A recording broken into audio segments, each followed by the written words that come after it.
آپ صلی اللہ علیہ وسلم نے فرمایا کہ جس نے کسی جانور کا شکار کیا کھانے کی نیت سے نہیں ویسے ہی، تو نبی نے اس عمل کو بھی ظلم قرار دیا کہ اس کے بارے میں بھی آپ سے سوال ہوگا۔ تو دو وجہ سے آپ جانور کو مار سکتے ہیں، تیسری کوئی وجہ نہیں ہے۔ پہلی وجہ کیا ہے؟ آپ کو کھانا ہے، ہرن کا شکار کیا، اس کا گوشت آپ نے کھانا ہے، پرندے کا شکار کیا، اس کا گوشت آپ نے کھانا ہے۔ دوسری وجہ یہ ہے کہ وہ جانور تکلیف کا ذریعہ بن رہا ہے۔ لوگ سوال پوچھتے ہیں جی ہمارے گھر میں ہم نے بلی پالی ہوئی ہے، وہ پالی بھی نہیں ہے، بعض بلیاں فری ہو کے خود ہی پلتی ہیں، وہ جیسے بیگانی شادی میں عبداللہ دیوانہ ہوتا ہے نا، تو بعض گھروں میں بلیاں دیوانی ہوتی ہیں، بیگانے گھروں میں وہ اپنا گھر بنا لیتی ہیں، اس کو مرغیاں کھا رہی ہوتی ہیں۔ ہماری مرغیاں بلوں نے کھائی ہیں، اب بلے کو تو ہم نہیں کھا سکتے نا، اگر بلہ مرغیاں کھا رہا ہے تو ہم بلے کو نہیں کھا سکتے، تو پھر ہم میں اور بلے میں کوئی فرق رہے گا؟ ظاہر نہیں رہے گا۔ تو شریعت نے ہمیں یہ حکم دیا کہ اس کو مار سکتے ہو آپ، یا تو دور چھوڑ کے آ جاؤ، بہتر تو یہی ہے۔ لیکن آج کل بلیوں نے بھی گوگل میپ کا استعمال شروع کر دیا ہے، کتوں نے بھی شروع کر دیا ہے، جتنا مرضی دور چھوڑ کے آؤ یہ دوبارہ لوکیشن پہ پہنچ جاتے ہیں۔ تو ایسی صورت میں مار سکتے ہو آپ، تکلیف کا ذریعہ بن رہے ہیں۔ کتے تکلیف کا ذریعہ بنتے ہیں، جب کتوں کی تعداد زیادہ ہو جاتی ہے تو نبی صلی اللہ علیہ وسلم نے کتوں کو مارنے کا حکم دیا ہے۔ وجہ اس کی ہے کہ کتے ہوتے تو کتے ہی ہیں نا، وہ کتے زیادہ ہونے سے کتا گیری زیادہ شروع ہو جائے گی سوسائٹی میں، کتے کھاتے ہیں، بائکیں ٹکراتی ہیں۔ تو ہمیشہ سے گورنمنٹ بھی یہ کام کرتی رہی ہے، کتے جب زیادہ ہوتے ہیں KMC والے ان کتوں کو مارتے ہیں۔ نبی صلی اللہ علیہ وسلم نے بھی مدینہ میں حکم دیا، کتے بہت ہو گئے تھے، آپ نے قتل کلاب کا حکم دیا، بھی کتوں کو قتل کرو کیونکہ اس سے نقصان ہوتا ہے۔ صحابہ کرام نے کیا کیا کہ اتنے کتے مارنا شروع کر دیے کہ کوئی بیچارہ باہر سے مسافر آتا نا، حفاظتی کتا بھی اس کے ساتھ ہوتا تو اس کو بھی مار دیتے تھے۔ تو آپ نے منع کیا، فرمایا ما لکم وللکلاب، کہ کیوں نسل تھوڑی ختم کرنی ہے کسی چیز کی۔ تو نبی صلی اللہ علیہ وسلم نے جانور کے حقوق بھی بیان کیے۔ تو پہلا حق کیا بیان کیا کہ قتل نہیں کرنا بلا وجہ۔ دوسرا حق بھی یہ بیان کیا کہ جب قتل کرنے کی ضرورت ہو بھی تو ایسے طریقے سے قتل کیا جائے کہ تکلیف کم سے کم ہو، جلایا نہ جائے، اٹھا کے آگ میں پھینک دیتے ہیں۔ ذبح کرنے کے لیے حکم دیا گیا کہ چھری کو اچھی طرح تیز کر لو، بعض لوگ جانور کے گلے پہ چھری کا تجربہ کر رہے ہوتے ہیں، اس سے منع کیا نبی صلی اللہ علیہ وسلم نے۔ چھپکلی کو مارنے کا حکم دیا، گندگی کا ذریعہ بنتی ہے گھروں میں، گھن آتی ہے اس کو دیکھ کے، یہ بھی ایک بہت بڑا مسئلہ ہے۔ آج کل چھپکلیاں بھی پالی جا رہی ہیں، ہر چیز میں ہم غیر مسلموں کو فالو کر رہے ہیں۔ اب میں تو جانور پالنے کا مجھے شوق ہے، لوگ اپنے گھروں کا وزٹ کراتے ہیں کہ یہ ہم نے مرغیاں پالی ہوئی ہیں، یہ کیا ہے؟ نایاب نسل کی چھپکلیاں۔ پھر مجھے بتا رہے ہوتے ہیں مفتی صاحب اس کا کوئی نقصان نہیں ہے، چھپکلی زہریلی نہیں ہوتی۔ بھائی گندی تو ہوتی ہے، گوبر بھی گھر میں رکھ لو تو کوئی بیماری تھوڑی پھیلے گی اس سے۔ لیکن یہ ایک ایسا جانور ہے، گرگٹ، چھپکلی، گو، یہ سب ایسے جانور ہیں جنہیں دیکھ کر انسان کو گھن آتی ہے، کراہت آتی ہے، لیکن پالی بھی ہے نایاب نسل کی، عجیب سی لگ رہی ہوتی ہے۔ وہ چھپکلی گرے کیسے لوگ بھاگتے ہیں، اس لیے تھوڑی بھاگتے ہیں کہ یہ نگل لے گی آپ کو، کراہت آتی ہے اس سے۔ تو نبی صلی اللہ علیہ وسلم نے حکم دیا چھپکلی کو مارنے کا، اس لیے کہ یہ گھروں میں پلنے کی چیز نہیں ہے۔ لیکن اس میں بھی آپ صلی اللہ علیہ وسلم نے حکم دیا کہ جس نے ایک وار میں چھپکلی ماری 100 نیکیاں، جتنے وار میں مارے گا نیکیاں کم ہوتی چلی جائیں گی۔ علماء نے اس کی حکمت کیا بیان کی؟ بھئی حکمت یہ ہے کہ جتنے زیادہ وار میں مارو گے اتنے زیادہ جانور کو تکلیف ہوگی، تو اپنی نیکیاں خود کم کیوں کر رہے ہو؟ تو ایک ہی دفعہ ہم بچپن میں ایسا کرتے تھے، ایک ہی چپل چپکاتے تھے، اسٹیکر بن جاتی تھی دیوار کے اوپر۔ تو اب لوگ چھپکلیاں پالنا شروع کر دی ہیں گھروں کے اندر، گوروں کو دیکھ رہے ہیں، انگریزوں کو جو وہ کر رہے ہیں، ان کے گھروں میں اتنی وحشت ہوتی ہے نا کتوں کی وجہ سے۔ اللہ تعالیٰ کے حکام بڑے پیارے ہیں، آپ غیر مسلم علاقوں میں جاؤ نا، ایک الگ سے وحشت ہوتی ہے۔ آپ کیوں ہوتی ہے؟ ایک تو بچے نہیں ہوتے ان کی سوسائٹی میں، رونق ہی نہیں ہے، سارے بڑے بڑے ہی گھوم رہے ہیں، یار رونق تو بچوں سے ہوتی ہے۔ میں بھی افریقہ گیا ہوں، غریب ملک ہے لیکن رونق ہے، کیونکہ گروتھ ریشو ہے ان لوگوں کا، بچے گھوم رہے ہیں گلیوں میں، کوئی ٹائر چلا رہا ہے، کوئی وہ ٹرک بنایا ہوا ہے مٹی سے، کسی نے لکڑی سے ٹرک بنایا ہوا ہے، کوئی لانچ سے اتر کے سمندر میں کلٹیاں مار رہا ہے نا. ایک بچے کو میں نے، افریقی بچے کو دیکھا، لانچ سے چھلانگ مارتا ہے پانی میں اور نیچے گرنے سے پہلے 2 کلابازیاں کھا چکا ہوتا ہے. اتنا مزہ آ رہا تھا اس کو دیکھ کے. تو ان غیر مسلموں کی زندگیوں میں رونق ختم ہو گئی اور گھروں میں آ گئے کتے کی ایک الگ وحشت ہوتی ہے. آپ حلال جانوروں میں آپ کو وہ وحشت نظر نہیں آئے گی، گھروں میں بدبو ہوتی ہے کتے کی وجہ سے.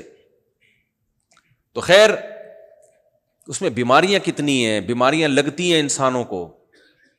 حلال جانوروں کی بیماریاں انسانوں کو نہیں لگتی. مرغیاں میں کتنی وبائیں آتی ہیں، انسان کو کوئی نقصان نہیں ہوتا.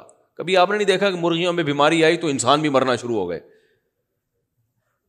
تو بہت پاکیزگی کا مذہب ہے بھائی اسلام، بڑی زبردست تعلیمات ہیں. آپ حلال جانور پالو، مرغیاں پالو، بکری پالو، دمبے پالو، گائے پالو.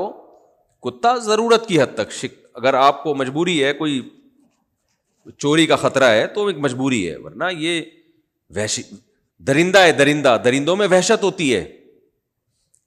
لوگ کہتے ہیں ہمیں سے بڑی محبت کرتا ہے. آپ سے کرتا ہے محبت، پڑوسی سے تھوڑی کرے گا.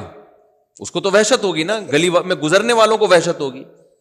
آپ وہاں دیکھو روڈ پہ انگریز لوگ کتے لے کے گزر رہے ہوتے ہیں تو اس انگریز کو تو محبت ہوتی ہے، لیکن جو فٹ پاتھ پہ دوسرا آدمی ہے وہ ڈر رہا ہوتا ہے، گھبرا رہا ہوتا ہے کہ یار یہ مجھے ہی نہ کاٹ لے. اور اتنی ٹینشن میں لے کے گھومتے ہیں. کتا کبھی ادھر جا رہا ہے، کتے کی طبیعت میں کتا پن ہے، قرار نہیں ہوتا، اس کو زنجیر سے کھینچا ہوا ہوتا ہے انہوں نے. کبھی ادھر بھاگ رہا ہے، کبھی ادھر بھاگ رہا ہے، کبھی ادھر بھاگ رہا ہے. میں ان سے کہتا ہوں یہ تمیز سے واکنگ بھی نہیں کر سکتے بیچارے. بچے پالتے ہوئے موت آتی ہے. بچے ہو جائیں گے تو ہم کیسے پالیں گے؟ خدا کی قسم اس کا پالنا آسان ہے کتے سے بچے کا پالنا. کیسی عقل ماری گئی ہے یار. بچہ اس طرح نہیں بھاگ رہا ہوتا، اور بھاگ رہا ہوتا ہے تو اچھا بھی لگ رہا ہوتا ہے. مجھے تو افریقہ میں ابھی تک منظر میرے دماغ میں، ہم گئے نا کنارے پہ پانی کے، تو اتنے بچے کھیل رہے تھے. او اوپر سے اس نے چھلانگ لگائی ہے، ڈڑ ڈڑ دے کے گر گیا. دوسرا بچہ مجھے دیکھ کے ڈانس کرنے لگا. میں نے کہا یار یہ دیکھو خوشیاں ان کی. خواتین کی گود میں بھی بچے ہوتے ہیں. اچھی لگتی ہے عورت، اس کی گود میں بچہ ہو، لگتا ہے کہ یہ عورت ہے. عورت ہی نہیں رہی ہے. وہ بھی ایسے بات کرے گی آنکھوں میں آنکھیں ڈال کے، کہیں سے عورت پناہ جھلک ہی نہیں رہا اس میں. فطرت سے بغاوت کر کے اپنا بھی بیڑا غرق اور انسانیت کا بھی بیڑا غرق. خیر تو نبی نے حکم دیا چھپکلی کو مارنا ہو تو کیسے؟ آپ کہوں گے یہ جانوروں پہ حقوق پہ بیان شروع کر دیا. میں انسانوں پہ بات کر رہا ہوں. میرا اپنا اسٹائل ہے بھائی موٹیویشن کا. بعض دفعہ میں انسانوں کے حقوق سکھا رہا ہوتا ہوں، گدھے کے حقوق شروع کر دیتا ہوں میں. اس سے میرے دماغ میں ایک مضمون ہوتا ہے، یہ سمجھانا ہوتا ہے کہ جب جانور کا یہ حق ہے تو انسان اس سے کروڑا گنا بہتر ہے. تو جس مذہب نے آپ کو یہ سکھایا ہے وہ انسانوں کے حقوق پی جانے کا حکم دے گا. اور پی رہے ہیں لوگ حقوق. کیسے پی رہے ہیں وہ میں آ رہا ہوں اب اس طرف انشاءاللہ. تو چھپکلی کے بارے میں حکم دیا، مارا جائے تو 1 چماٹ رکھ کے رسید کر دو، بس ختم. لا يعذب بالنار الا رب النار. آگ میں نہیں ڈالنا. لوگ جلا دیتے ہیں. چائنیز کیا کرتے ہیں، ڈائریکٹ کھولتے ہوئے پانی میں کتا ڈال دیتے ہیں. ڈائریکٹ مرغا، آپ یوٹیوب پہ دیکھ لو، ویڈیوز پڑی ہوئی ہیں. زندہ مرغا ہوگا ڈائریکٹ کوکر میں ڈال دیں گے کھولتے ہوئے پر. وہ تڑپ رہا ہے، پھر نکالیں گے تو زندہ ہوتا ہے وہ.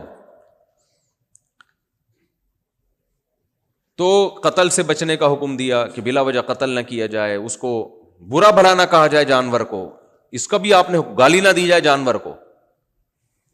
آپ صلی اللہ علیہ وسلم نے فرمایا لا تسبوا الدیک، مرغے کو گالی مت دو. ہوتا کیا ہے، مرغا جو ہے صبح صبح بغیر کسی الارم کے بانک لگانا شروع کر دیتا ہے. بہت سے لوگوں کی نیند خراب ہوتی ہے کہ نہیں ہوتی؟ کیا خیال ہے؟ ابے یہ کیا ہو گیا پڑوسیوں کا، وہ مرغے کو برا بھلا کہنا شروع کر دیتے ہیں. کہنا بھی ہے تو پڑوسی کو بولو یار اس نے مرغا پالا ہوا ہے، مرغے کا کیا قصور ہے؟ تو آپ نے مرغے میں بھی جو پازیٹو پہلو تھا اس کو ہائی لائٹ کر دیا. فرمایا مرغے کو برا مت کہو، فَإِنَّهُ يُؤْذِنُ لِلصَّلَاةِ، وہ نماز کے لیے جگاتا ہے. مرغا یا تو تہجد کے ٹائم پہ اذان دے گا یا فجر کے ٹائم پہ اذان دے گا. اس میں بھی نبی صلی اللہ علیہ وسلم نے مثبت پہلو نکالا. لوگ گالیاں دے رہے ہوتے ہیں، مرغوں کو گالیاں دے رہے ہوتے ہیں اور کتوں کو برا والا کہہ رہے ہوتے ہیں. تو جیسے نبی صلی اللہ علیہ وسلم نے انسانوں کے مخلوق کے حقوق آپ صلی اللہ علیہ وسلم نے بیان کیے. صحابہ کرام میں زمانے جاہلیت میں کیا ہوتا تھا؟ کھڑے کھڑے جانور کا گوشت کاٹ کے کھا لیتے تھے. آج بھی ہوتا ہے. افریقہ کے بعض جو وحشی لوگ ہیں وہ ایسا کرتے ہیں. وہ کیا کرتے ہیں؟ گائے کھڑی ہوئی ہے نا, تو یہیں سے اس کا ران کاٹی زندہ, اس کو باندھ کے ران کاٹی اور پکا کے کھا گئے, اور اس پہ زخم کا علاج کرتے ہیں. پھر اس عمل کو اسلام نے حرام قرار دیا. ویسے بھی وہ گوشت حرام ہوتا ہے کیونکہ جانور ذبح نہیں ہوا باقاعدہ. تو جب ان مخلوق کے حقوق اللہ نے سکھائے, اپنے حقوق اللہ نے سکھائے, تو ظاہر ہے میرے بھائی جب جانوروں کے حقوق سکھائے, ایک نبی کو ایک چیونٹی نے کاٹا, صحیح مسلم کی حدیث ہے, تو نبی نے وہ ساری چیونٹیاں جلا دیں. تو اللہ نے وحی کی, تنبیہ کی کہ کاٹا ایک نے تھا, سزا سب کو دی آپ نے, ایسا کیوں کیا آپ نے؟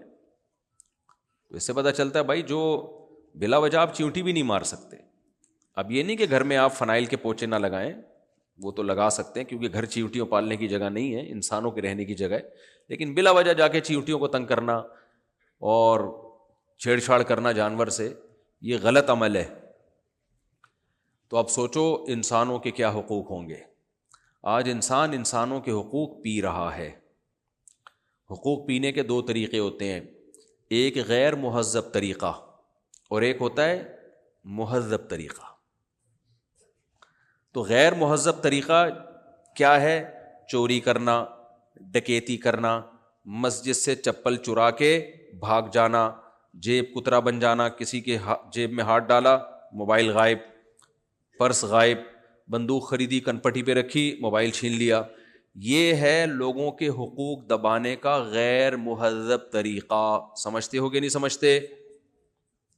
جب انسان پکڑا جاتا ہے چترول بھی لگتے ہیں, پولیس والے پکڑ کے کوٹتے بھی ہیں, کورٹ میں بھی جاتا ہے, چھوٹ کے آ بھی جائے بدنام بہرحال ہو جاتا ہے. لوگ ایسے شخص کو رشتہ نہیں دیتے, پتہ چل جائے نا کہ یہ کام کرتا ہے. آپ کی بیٹی کے لیے کوئی رشتہ لے کر آیا, کیا کرتے ہو؟ جی میں چوریاں کرتا ہوں. تو دے دو گے رشتہ؟ ہاں جب دو گے جب آپ بھی یہی کام کرتے ہوگے, تو آپ کہو گے چلو مل کے داماد اور سسر مل کے یہ کام کریں گے. تو یہ وہ طریقہ ہے جس کو سب برا سمجھتے ہیں. یہ طریقہ بھی سوسائٹی میں ماشاءاللہ مارکیٹ میں بہت چل رہا ہے. لیکن آج میں جس طریقے کی بات کروں گا وہ ہے وہ طریقہ. سلمان بھائی آپ مارکیٹ سے شارٹ ہیں یار, بہت دنوں بعد نظر آئے. میں نے ان سے اسرار بھائی کو بولا تھا, میسج ملا تھا ان کا. اچھا ماشاءاللہ زندہ ہے, دیکھ کے خوشی ہوئی مجھے. تو ایک طریقہ ہے مہذب. تو آج میں آپ کو مہذب طریقے سکھا رہا ہوں چوری کے. اس سے فائدہ یہ ہوگا کہ آپ چور بھی ہوں گے ایک نمبر کے, لیکن آپ کے جو وائٹ کالر ہے نا وہ وائٹ ہی رہے گا. آپ کہیں رشتے کا پیغام بھیجیں گے تو آپ کی شادی بھی ہو جائے گی. آپ کہیں جاب کے لیے اپلائی کریں گے, آپ کو رکھ بھی لیا جائے گا. لوگ آپ کو جھک جھک کے صرف سلام نہیں بلکہ جب یہ زیادہ چوریاں شروع کر دیں گے نا, مہذب طریقے والی چوریاں, تو سلام ہی صرف آپ کو کریں گے. آپ غریب آدمی کو تو ویسے بھی کوئی سلام نہیں کرتا. وہ ایک حکیم صاحب کا قصہ اکثر میں سناتا تھا, بہت پرانا ہو گیا. ایک حکیم صاحب غریب تھے, کوئی سلام نہیں کرتا تھا نا. جب ان کے پاس پیسہ آ گیا تو جو بھی گزرتا, حکیم صاحب السلام علیکم, وہ کہتے تھے ٹھیک ہے پہنچا دوں گا. حکیم صاحب السلام علیکم, حکیم صاحب نے کہا ٹھیک ہے پہنچا دوں گا. لوگوں نے کہا سلام آپ کو کر رہا ہے, کدھر پہنچا دو گے؟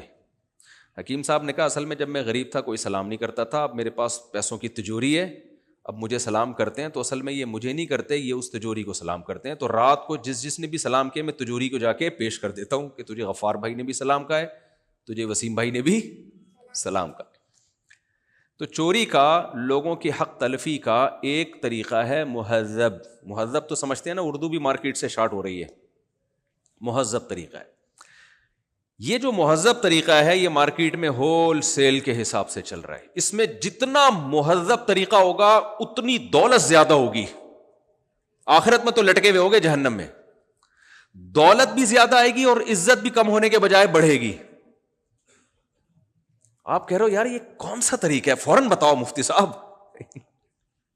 آپ بولو گے نا کون سا طریقہ ہے. اصل میں آپ مولانا نہیں ہو اس لیے آپ کو نہیں پتا. میں مولانا ہوں تو میں بتاؤں گا آپ کو, لیکن اس کے نتیجہ نکلے گا آپ سب مولانا بننے کی کوشش کرو گے. وہ طریقہ ہے جس میں آپ کی عزت بھی کم ہونے کے بجائے بڑھے, دولت بھی آپ کے پاس آئے اتنی کہ آپ نوٹ چھاپنے کی مشین بن جاؤ,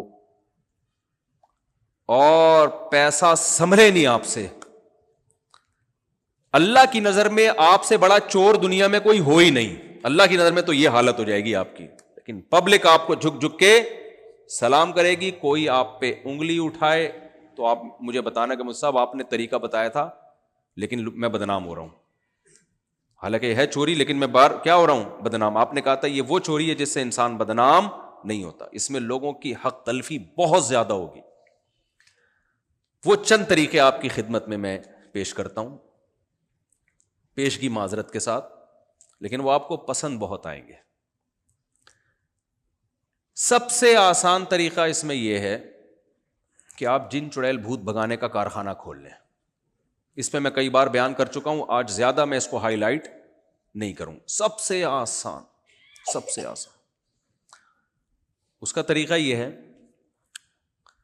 اب آپ کہو گے بھائی کارخانہ کھولنے کے لیے بھی تو انویسٹمنٹ چاہیے. نہ, جتنے غلیظ گندے گٹر لائنوں میں رہتے ہوگے نا, اتنا کارخانہ آپ کا. گندے نالے پہ آپ ایک چھپڑا ڈال دو, سمجھ رہے ہو, گندا نالا ہو اس کے اوپر کیا ڈال دو, ایک چھپڑا. سڑی ہوئی حالت میں بیٹھ جاؤ آپ وہاں پہ, اور بس پین لے کے نا کاغذ پہ کچھ لکیریں بنانا شروع کر دو, ذائچے بنانا شروع کر دو. آپ کوئی پوچھے کیا کر رہے ہو, بولے پیر صاحب ہیں, میں جادو کا علاج کرتا ہوں اور جن چڑیل بھوت بولو بھگاتا ہوں. آپ دیکھنا تھوڑے دنوں میں آپ کا ڈیفنس میں بنگلہ نہ ہونا تو میرا نام بدل دینا. پھر جب میرے بیانات ہوں گے آپ کے خلاف تو آپ کے پاس ایک ہی منجن ہوگا بیچنے کے لیے. کیا جادو برحق نہیں ہے؟ کیا اسلام میں جادو کا علاج نہیں ہے؟ آئی بات سمجھ میں؟ اچھا, یہ پہلا یہ ہوگا پلان اے, 2-4 دن میں ہی پیسہ آنا شروع ہو جائے گا. پلان بی میں یہ ہے کہ جب آپ کے پاس تھوڑا سا پیسہ آنا شروع ہوگا اور آپ تھوڑے سے مشہور ہوگے تو آپ سے علاج کے لیے مفتی طارق مسعود صاحب جیسے لوگ, میں دوسرے علماء کا نام اس لیے نہیں لے رہا کہ وہ کہیں گے آپ ہمارا نام ممبر پہ کیوں لے رہے ہو, آپ ہمارا نام ممبر پہ کیوں لے رہے ہو. تو میں ایک کیریکٹر کے طور پر, کہ میں بھی ایک مشہور آدمی ہوں, لوگ ہماری اوقات تو اللہ کو پتہ ہے کیا ہے, لیکن لوگ کچھ ہمیں ویلیو دینے لگے ہیں. تو ویلیو والے آدمی جن کو لوگ بہت فالو کرتے ہیں, ہمارے ہاں علماء کے ساتھ ایک بہت بڑا مسئلہ یہ ہے کہ جب علماء کو کچھ ہوتا ہے نا تو وہ کنفرم اس کو نظر بد یا جادو پہ لے کے جاتے ہیں. یہ بہت بڑی بیماری مولاناؤں میں پائی جاتی ہے. اور جب ان کو کہا جائے آپ کو یہ نیچرل ہے, 60 سال کی عمر میں فالج کا ہو جانا یا سر میں درد کا ہو جانا, بی پی کا ہائی ہو جانا, یہ اکیلے آپ کے ساتھ نہیں ہو رہا, یہ دنیا میں نیچرل ہے, گوروں کے ساتھ بھی ہوتا ہے جنہوں نے اتنی ترقی کر لی ہے. نہ ان کو کسی پھلترو نے بتایا ہوتا ہے جو علماء کے ساتھ چپکنے والے لوگ ہیں کہ آپ پہ کسی نے جادو کیا ہے, اور وہ بہت جلدی یقین کر. یہ مولویوں کی بیماری مولوی ہی سمجھتا ہے نا, یہ ایک وہم ہے, اور ان کے دماغ میں یہ ڈال دیا گیا ہے کہ جب نبی پہ جادو ہوا تھا تو آپ پہ کیوں نہیں ہو سکتا. اس کا تو میں 20 دفعہ جواب دے چکا ہوں, ابھی میرا یہ ٹاپک نہیں, میں عاملوں پہ نہیں آ رہا ہے, لیکن وہ اسٹیپ بائی اسٹیپ بیان کرنا ہے. سب سے پہلے تو میں وہ طریقہ بیان کروں گا نا چوری کا جو سب سے زیادہ کیا ہو, جس میں فائدہ بہت زیادہ, تاکہ ترتیب خراب نہ ہو. ترتیب جو ہے نا, اگر میں ڈائریکٹ کسی اور سے شروع کر دوں گا تو ترتیب خراب ہو جائے گی. جو سب سے پہلے نمبر کے چور ہیں اور ارب پتی ہیں اور ان کی عزت بھی سوسائٹی میں سب سے زیادہ ہے, سب سے پہلے ان کو, اور جن کی قدموں میں علماء صلحاء بزرگان دین جا کے بیٹھتے ہیں, تو سب سے پہلا نمبر بھی بھائی جو جس کا مقام ہے وہ اس کو دینا چاہیے. کیا خیال ہے بھائی؟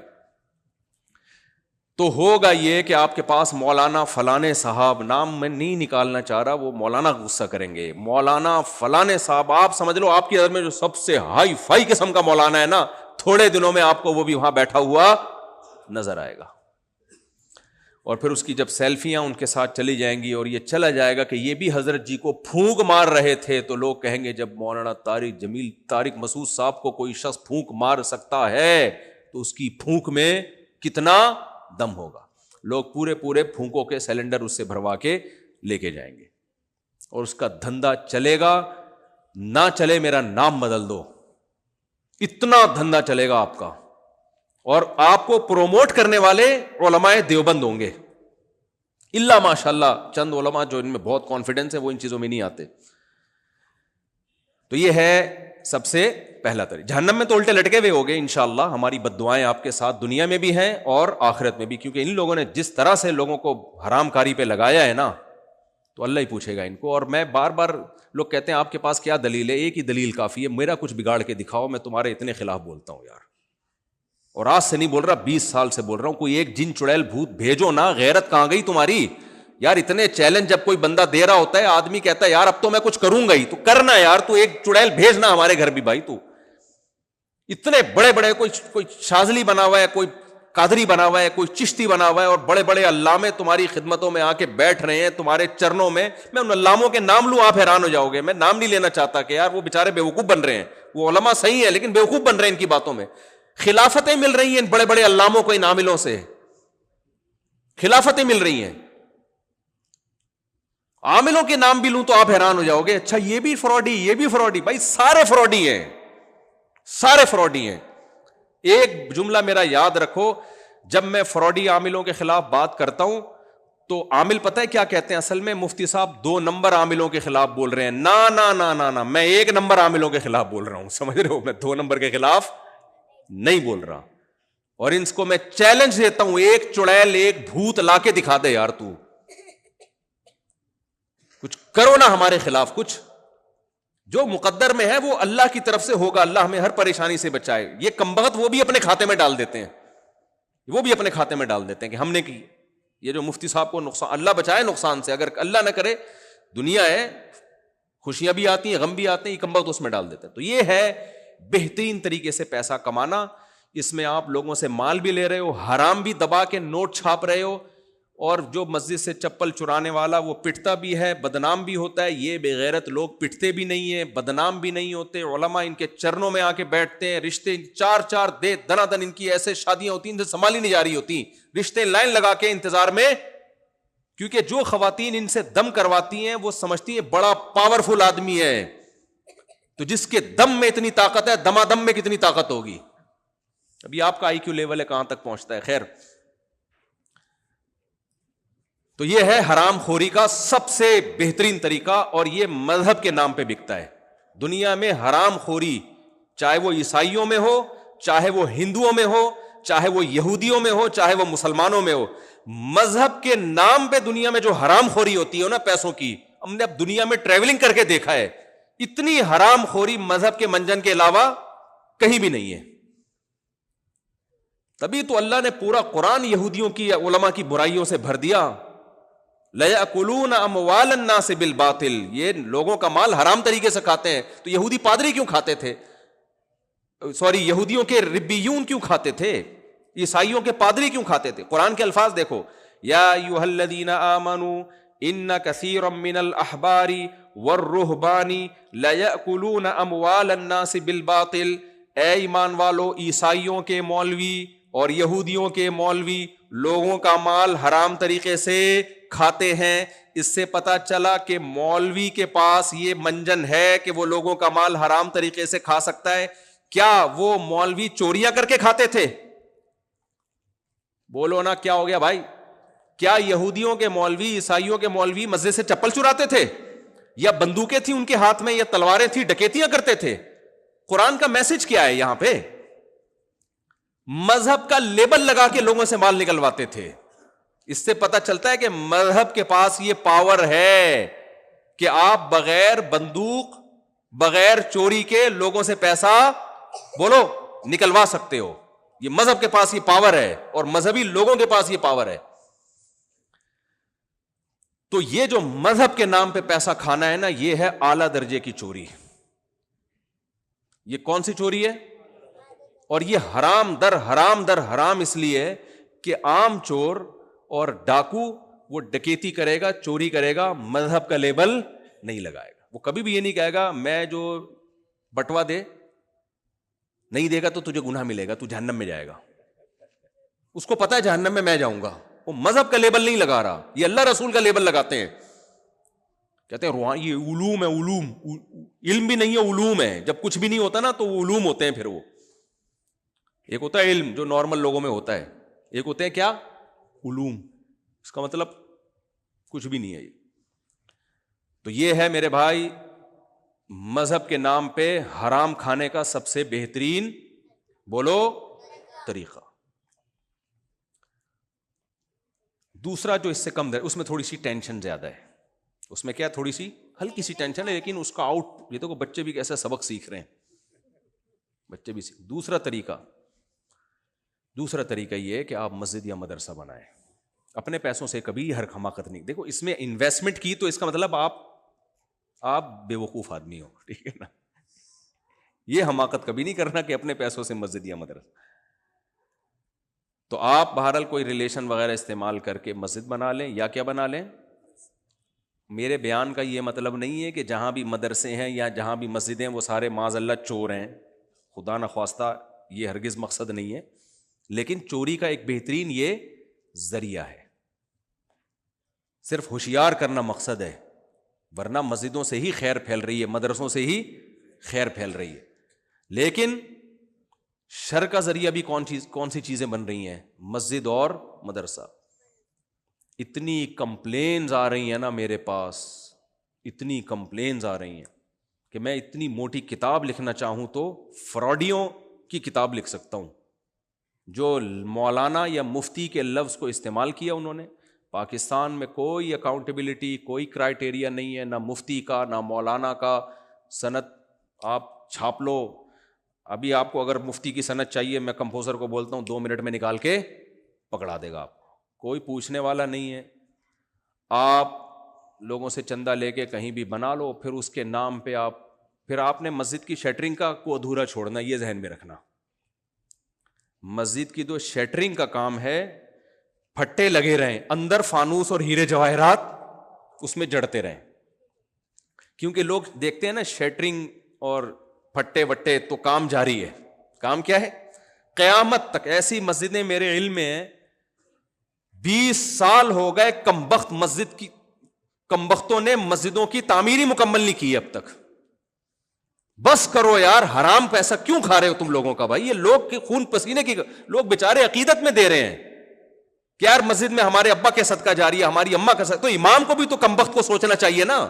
بس کر دو، ختم ہو گئی تعمیر. 20 سال بہت ہوتے ہیں، ہوئے جا رہا ہے. پھر جب بن جاتی ہے، یار یہ توڑ کے یہاں بڑھا دو. یہ تو اپنے باپ کی جیب سے. مجھے غصہ آیا ہوا آج، میری بحث بھی ہوئی ہے کسی، اس لیے میں تھوڑا سا ایگریسو ہوا ہوں، تھوڑا جذباتی ہوا ہوں.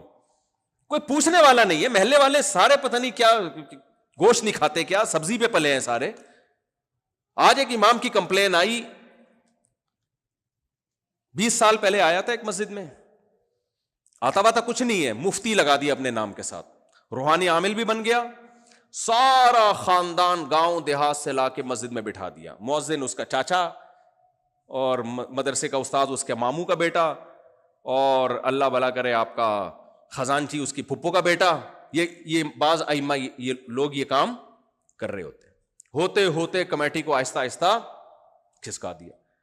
اور یہ اتنے چالاک ہوتے ہیں کہ ادھر بھی ریلیشن، اس کے ساتھ بھی ریلیشن. امام کی ایک بہرحال ویلیو ہوتی ہے، اس سیٹ سے بھی تعلق، اس سے بھی تعلق، اپنی مظلومیت کی داستانیں اس کے سامنے. کمیٹی میرے ساتھ، کمیٹی والے بعض جگہ پڑھے لکھے ہوتے ہیں، ان میں یہ عادت نہیں ہوتی فسادیوں کی طرح ہر ایک کو پکڑ کے ان کے کان خراب کرنا. ہوتے 20 سال میں مسجد پوری کس کے کنٹرول میں آ گئی؟ امام صاحب اور ان کا پورا خاندان بیٹھ گیا آ کے. اب وہ میرے پاس شکایت آئی کہ وہ تو سولر پلیٹیں بھی امام اپنے گھر میں لے گیا ہے، مسجد کی پلیٹیں. مسجد کے نام پہ کروڑوں روپے چندہ آتا ہے، کوئی حساب دینے کے لیے تیار نہیں ہے. جب امام صاحب سے پوچھو امام صاحب اس کا حساب دیں، تو امام صاحب کہتے ہیں تمہیں عالم سے بات کرتے ہوئے شرم نہیں آتی؟ علماء عین بھی بڑا گاڑا نکالتے ہیں. یہ علماء سے ایسے بات کی جاتی ہے؟ علماء تو انبیاء کے وارث ہیں بھائی. کوئی رسید ہو تو رسیدیں جعلی بھی بنتی ہیں بہت. سب سے پہلا سوال یہ کہ آپ تو مسجد میں کمیٹی کے تابع ہو، تو چندہ آپ لے کیوں رہے ہو؟ کوئی پوچھ سکتا ہے اس سے؟ چندہ کمیٹی کے پاس آنا چاہیے نا، انتظامیہ کے پاس آنا چاہیے. آپ کس خوشی میں لے رہے ہو؟ اگر لیا ہے تو فوراً لا کے رسید کٹاؤ اس کی. آپ تو امپلائی کے طور پر آئے ہو یہاں پہ. ماشاء اللہ کب سے لگا دیا آپ نے یہاں پہ؟ کوئی پوچھ سکتا ہے؟ بتاؤ مجھے. میں جذباتی اس لیے ہو رہا ہوں کہ مجھے پتا ہے اس بیان پہ میرے خلاف کتنا ری ایکشن آئے گا اس طرح کے فراڈی مولویوں کی طرف سے. ہم سب سے زیادہ علماء اور مدارس کو مولاناؤں کو سپورٹ کرتے ہیں, لیکن اس سپورٹنگ کا مطلب یہ نہیں ہے کہ جو 2 نمبریاں مولاناؤں کے ذریعے ہو رہی ہیں اس پہ خاموشی اختیار کر کے قیامت کے دن مجرم بن جائیں. جس امام سے آپ نے چندے کا حساب مانگا اور اس کو غصہ آ گیا, اس کا مطلب یہ 2 نمبر ہے, اس کو فوراً یہاں سے کیا کرو, بولو کک آؤٹ, نکلو یہاں سے. آپ غصہ کیوں آ رہا ہے بھائی تمہیں؟ اور امام صاحب نے کیا کیا کہ مزید اوپر کمرے بھی بنا دیے, اپنے بیٹے کی بھی شادی کرا دی. اب مسجد کے گھر میں اس کے 3 بیٹے بھی بہویں بھی رہ رہی ہیں.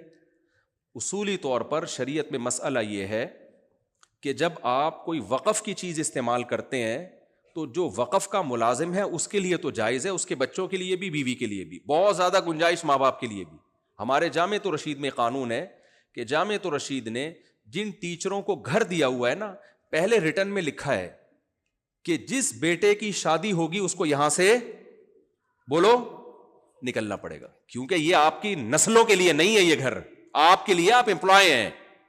تو جب تک آپ امپلائی ہیں آپ کو یہ گھر ملے گا, آپ کے والدین بھی رہ سکتے ہیں, بیوی بچے بھی رہ سکتے ہیں. جس بیٹے کی شادی ہو گئی یا تو کرایہ ہم لیں گے اس سے یا اس کو یہاں سے کیا کریں گے. یہ جامعۃ الرشید میں قانون ہے, بالکل صحیح قانون ہے, ہر جگہ. یہ مسجد میں بھی یہی ہونا چاہیے بھائی. یہ گھر مسجد نے امام کو دیا ہے نا, اس کی نسلوں کے لیے تھوڑی دیا ہے. پوری نسلیں آ کے گھروں میں آباد ہوتی ہیں, پوری نسلیں. تو شرارت یہ کی, داڑیاں ہیں ان کی کمبختوں کی, ٹوپیاں بھی ہیں, اور مجھے غصہ اس پر آتا ہے کہ 27ویں رات میں چیخے مار مار کے روتے ہیں یہ. تو یہ ناٹک کبھی بھی ان چیزوں سے کبھی متاثر بولو مت ہو. رونا اچھی بات ہے, دعاؤں میں رونا, میں اس کی مخالفت نہیں کر رہا کہ کوئی رات کو بےچارہ رو رہا ہو 27ویں رات میں تو آپ بولو یہ 2 نمبری کر رہا ہے. لیکن یہ کرائیٹیریا نہیں ہے کسی کے نیک یا برے ہونے کا کہ وہ دعاؤں میں لمبی لمبی ہاتھ اٹھا کے روتا ہے. بھائی آپ نے اس کے ساتھ معاملات کر کے دیکھے, معاملات میں 1 نمبر ہے تو بغیر روئے بھی اچھا ہے. وہ معاملات میں 2 نمبر ہے تو بھائی یہ ناٹک کی ہمیں ضرورت. اور اس طرح کے 2 نمبر لوگ راتوں کو پبلک کے سامنے روتے بہت ہیں, اکیلے میں تو کبھی رونا نہیں آئے گا ان کو, پبلک کے سامنے بہت روتے ہیں. یہ بھی بہت غلط طریقہ ہے میرے بھائی, تو ہوشیار رہنا چاہیے ان چیزوں سے. تو امام صاحب نے کیا کیا, اپنے چچیرے, ہاں گھر مسجد خالی کرانی تھی, دکان. اب لوگ مجھے کہتے ہیں ہم قرآن و سنت سمجھنے آئے, مفتی صاحب یہ کیا قصے لے کے بیٹھ گئے. بھائی قرآن و سنت کو ایکسپلین کرنے کے لیے حاضر سروس مثالیں دینی پڑتی ہیں. ریٹائر مثالیں, میں چنگیز خان کی مثالیں نہیں دوں گا, ریٹائر مثالیں نہیں, جو حاضر سروس مثالیں ہیں نا. مجھ سے اصل میں حاضر سروس اس لیے کہ جب کوئی مجھے کہتا ہے نا میری 4 بیوی ہیں, میں کہتا ہوں حاضر سروس کتنی ہے, کیونکہ 4 کو سنبھالنا آسان نہیں, اکثر ایک آدھ ریٹائر مشکل ہوتی ہے اس میں. تو اگر حاضر سروس آ رہے ہیں پھر تو سر اٹھا کے ہمارے سامنے بات کر. ایسے 4 ایک کو طلاقیں دے دے کے یا بیوہ کر کے کی ہیں, پھر تو 18 بھی کر سکتا ہے آدمی.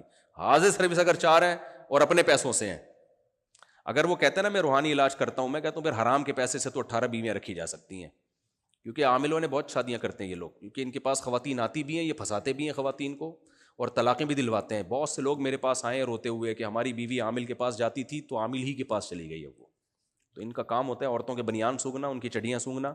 ان کو شرم بھی نہیں آتی اس میں, جن بگانے کے لیے نا یہ کرنے پڑتے ہیں ان کو, بنیان سونگتے ہیں. تو کیا کروں میں, تھوڑا سا آج غصے میں برداشت کر لو یار آپ لوگ, یہ اسٹائل بھی تھوڑا سا برداشت کرنا چاہیے نا, ہنسی مذاق بہت ہو گیا ہے. خیر, تو بعض ایسے مدارس ہیں, زیادہ تر مدارس تو الحمدللہ اچھے ہی ہیں, 2 نمبر ہی نہیں ہے ان میں, لیکن بہت سے ایسے بھی مدارس ہیں آپ 4 دیواری کھڑی کریں, 2-4 یتیم بچے لا کے رکھ لیں, آپ ادھار لے لیں کسی سے, اور دیکھنے میں یتیم لگ رہے ہیں وہ, حقیقت میں یتیم ہونا ضروری نہیں ہے. کچھ بچے ایسے ہوتے ہیں دیکھ کے دل چاہتا ہے کچھ چندہ دے دو ان کو, ورنہ تھوڑے دن آپ کے پاس رہ کے وہ اچھا بھلا آدمی بھی یتیم لگنا شروع ہو جائے گا انشاءاللہ.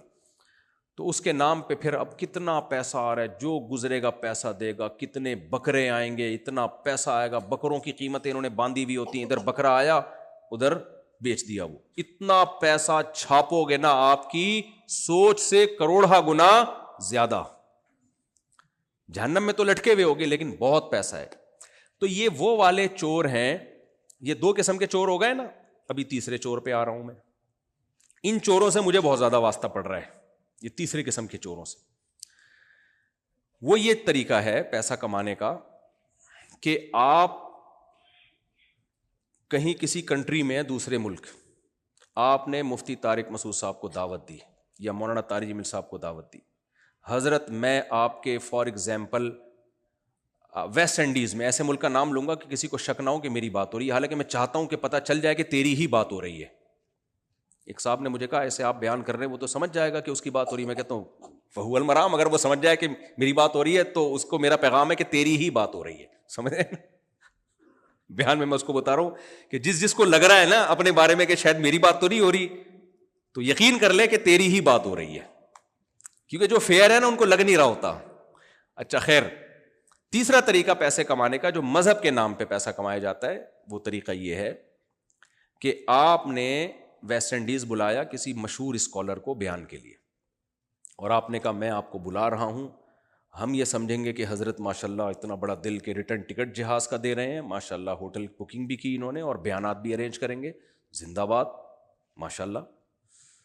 ہوتا کیا ہے کہ جب ہم نے ہاں کر دی, اس نے فون گھمائے. مفتی طارق مسعود صاحب میرے پرانے ریلیٹیو ہیں, ان سے میرا بڑا اچھا پرانا تعلق ہے, تو میری دعوت پہ آ رہے ہیں, تو دینی دعوت ہے تو کچھ تھوڑا سا تعاون ہو جائے.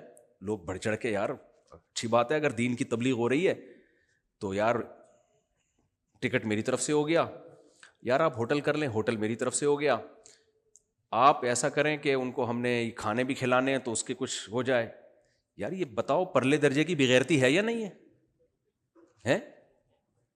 یہ ایسا ہی ہو گیا جیسے توفیق بھائی بیٹھے ہوئے, انہوں نے میری دعوت, یہ ایسے ہے نہیں اس لیے میں ان کی مثال دے رہا ہوں, انہوں نے میری دعوت کی کہ مفتی صاحب آپ آئیے میرے گھر کھانا ہے. پھر پڑوسیوں کو فون کیا, مفتی صاحب میرے گھر آ رہے ہیں, کوفتے آپ لے آئیے گا, چپلی کباب آپ لے آئیے. لوگ تو محبت میں لاتے ہیں کہ یار چلو یار مفتی صاحب ہمارے ہاتھ کا بنا, جو جن کو محبت ہے, جن کو نہیں ہے وہ تو گرنیڈ لے آئیں گے کوفتے کے نام پہ. کوفتے کے اندر گرنیڈ, پتہ تھوڑی چلے گا گرنیڈ بھی کوفتے جیسا ہی ہوتا ہے. تو اگر مفتی صاحب کو پتہ چل گیا اور تھوڑی سی غیرت ہوئی, اگر بغیرت ہوئے نا تو کھائیں گے. ان کو مطلب کس سے ہے؟ کھانے سے. بھائی کوفتہ چاہے وسیم لایا ہو, غفار لایا ہو, ستار لایا ہو, ہمیں کوفتے کباب سے مطلب ہے, لانے سے مطلب ہے. کیونکہ بعض مذہبی اسکالر یہ کر رہے ہیں, ان کو اس سے کوئی غرض نہیں کہ اس نے کہاں کہاں سے پیسے کلیکٹ کیے ہیں, وہ کہتے ہیں ہمیں کھانے سے, کیونکہ ان کا بھی اپنا کمیشن ہوتا ہے اس میں. لیکن اس طریقے سے وہ لوگ کروڑ پتی بن جاتے ہیں, اور یہ منجن بیرون ملک بہت تھوڑا نہیں, بہت زیادہ بک رہا ہے. یہ بہت افسوس ہوتا ہے کہ واعظ و نصیحت کو بالکل کمرشل بنا دیا گیا ہے, اس میں اسکالر کا بھی کمیشن ہوتا ہے. تو یہ کون سا طریقہ ہے میرے بھائی؟ آپ پہلے بتا دیتے کہ ہم چندہ کریں گے تو میں آتا ہی نہیں. کوئی مدرسہ اگر بلا رہا ہے تو مدرسہ تو ایک آرگنائزیشن ہے, ایک این جی او ہے, اس پہ تو یہ چیز سمجھ میں آتی ہے. بھائی ادارہ بلا رہا ہے تو ادارہ اپنے فائدے کے لیے بلا رہا ہے, یہ کوئی آرگنائزیشن ہے, کوئی ٹرسٹ بلا رہا ہے, وہاں تو سمجھ میں آتا ہی ہے. پرسنل شخص بلا رہا ہے, اس سے اتنے نوٹ چھاپے ہیں نا میرے نام پہ لوگوں نے, میرا دل چاہتا ہے ان سب کمبختوں کا نام لے لے کے بتاؤں میں کہ اس سے بھی ہوشیار رہو, اس سے بھی ہوشیار رہو, اس سے بھی ہوشیار رہو. اور مجھ سے جو زیادہ مشہور ہیں, بڑے ہیں, ان کے نام پہ تو اتنا کھایا گیا ہے. میں تھوڑا ہوشیار بھی ہوں ان چیزوں میں, میں نہیں کہہ رہا بہت ذہین آدمی ہوں, لیکن میں پکڑ لیا میں نے بہت جلدی ان چیزوں کو. ورنہ ایسے بھی حضرات ہیں جو اب تک ان کو پتہ ہی نہیں, وہ بیچاروں کو پتہ ہی نہیں کہ وہ کیا رہا ہے ان کے نام پہ.